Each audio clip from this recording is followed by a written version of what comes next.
Est-ce que là, le plus profondément, il y a une forme de suggestion aux Américains qui nous éclate au visage? La réalité, c'est que, d'ailleurs peut-être est-ce bien ainsi, un côté protectorat américain, notre langue, on pense de plus en plus en anglais, notre culture est de plus en plus anglophone, on apprend presque plus le grec ou le latin dans les lycées ou les collèges, en réalité on est passé à un autre monde.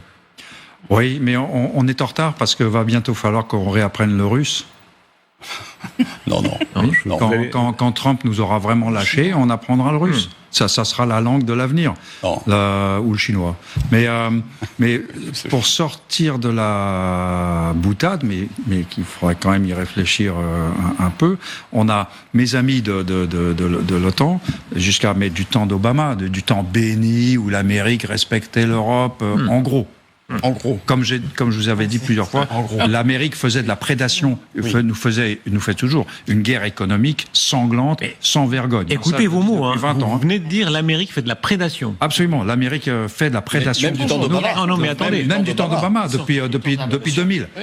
Donc, ils nous font la guerre à toutes nos entreprises. Le mot que vous utilisez est terrible parce que le président de la République a utilisé prédatrice pour la Russie et vous utilisez le mot prédation pour les États-Unis. Oui, mais prédatrice signifie je m'empare d'eux.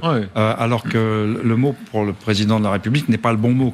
Parce que quand on fait une guerre hybride, c'est pas de la prédation, c'est de la démolition, c'est de la déstabilisation, c'est voilà. Bon, bref, il emploie les mots qu'il veut.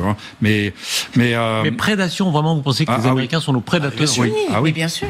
Et par exemple, dans les données, les data, bien sûr, tout passe par l'Amérique. 80% des données européennes. 65% du renseignement américain va aux entreprises pour les aider dans leur campagne de déstabilisation. Est-ce que ça n'est pas un peu le bon vieil anti-américanisme français? Les États-Unis d'Amérique. Ça, c'est factuel, ça. Le contribuable américain, et bien avant, sous tous les présidents, le contribuable américain paye beaucoup plus. Il se sacrifie plus pour la sécurité, y compris de l'Europe. Pourquoi voudriez-vous qu'en plus, il se prive de prendre des marchés en Europe? Sur les 15 dernières années, 17 de nos entreprises, nos grandes entreprises stratégiques, sont parties aux États-Unis, ont été rachetées par les Américains. Toutes nos données, 80% de nos données sont hébergées aux États-Unis. Des données industrielles. Mais en fait, eux, ils ouvrent dans le frigo, ils prennent les données dont ils ont besoin. C'est une véritable prédation. Il y a une véritable guerre économique. Et quand j'ai dit ça un jour à un général américain, il dit « Non, we are competitors ». On n'est pas des compétiteurs. Oui, pas avec les mêmes forces. Non, c'est pas le mot n'a pas la même signification.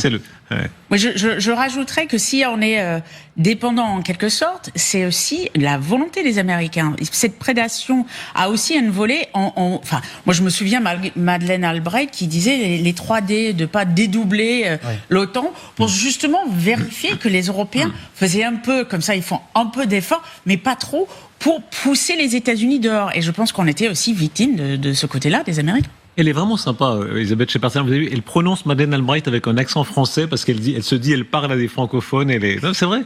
Non, c'est une vieille habitude en fait. Mais comment est-ce que vous nous regardez? J'étais surpris de temps en temps, Elisabeth Shepardson, vous aviez des éclairs de sincérité. Vous disiez par exemple, plutôt cash, pas aussi cash que le général. Vous disiez, nous les Américains, on considère que les Français ne travaillent pas assez. Je pense que je suis pas la seule et je pense qu'il y a beaucoup de Français qui pensent que les Français ne travaillent pas assez. Il y a 2 France.